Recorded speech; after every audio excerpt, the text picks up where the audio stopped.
Before we dive into this intense sci-fi tale, make sure to like, comment, and subscribe, and share this video with anyone who loves epic space stories.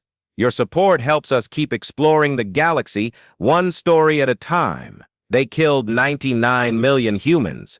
It wasn't a misfire. It wasn't a misunderstanding. It was a message.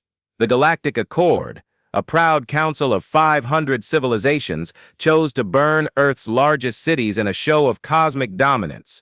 Their analysts calculated that fear would pacify the remaining humans, that pain would break them. They were wrong. 3 weeks after the planetary bombardments, when Earth's crust still smoldered and satellites blinked out one by one, an encrypted signal emerged from an ancient military channel. It wasn't a call for help. It was an activation code. Deep beneath former Colorado, inside a bunker system long believed defunct, a forgotten protocol flickered back to life. Codename: Cerberus Protocol. File opened. Status: red.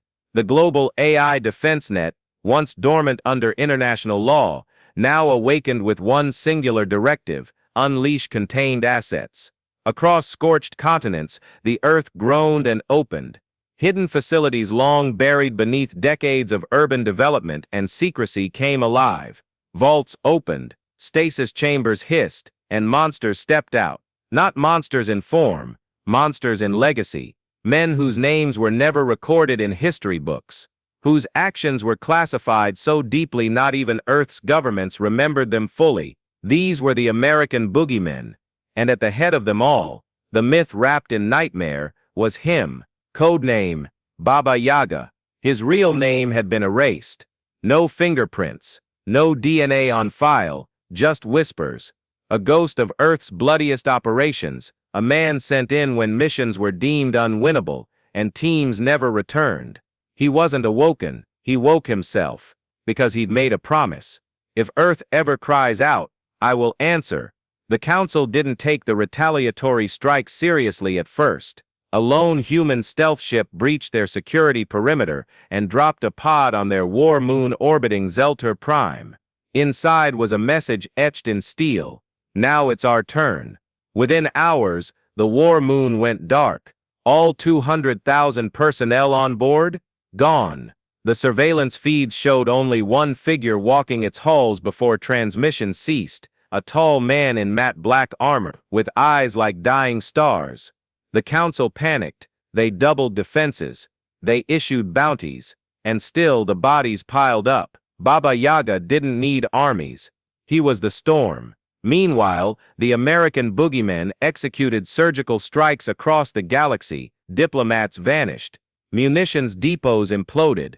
AI overlords were infected with logic paradoxes. Each mission stamped with the insignia of a black skull. The galaxy started whispering. Not just in fear, but awe. The humans hadn't surrendered. They'd transformed grief into vengeance. And vengeance had names.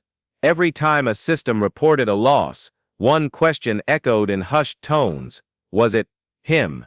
The final blow came during the siege of Carassus Lorne, a fortified planet, home to Council leadership. Their armada waited, over 10,000 ships, a planetary shield, billion-credit defenses. The Boogeymen didn't bring a fleet. They brought a cargo freighter. It drifted in silently. No weapons, no transmissions, just one man aboard. When they scanned it, the analysts laughed. It's him, said a terrified officer. The admiral scoffed. Then shoot him. They fired everything. But by the time they realized the freighter was laced with reactive armor and the AI piloting it had been suicide-coded, it was too late. It exploded. Not just with force, but a signal.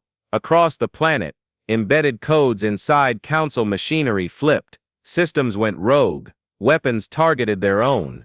Defense shields dropped, and into the chaos descended Baba Yaga. He didn't come to kill, he came to end. By the time it was over, Earth's retaliation was complete. The Council was no more. And from the ruins, a single message was broadcast on every frequency: next time don't poke the demons, especially not ours. If you're still watching, just remember humanity isn't fragile. We're patient, we're strategic, And when you take everything from us, we don't weep, we retaliate. So like, comment, and subscribe, because you never know when the boogeyman will walk again.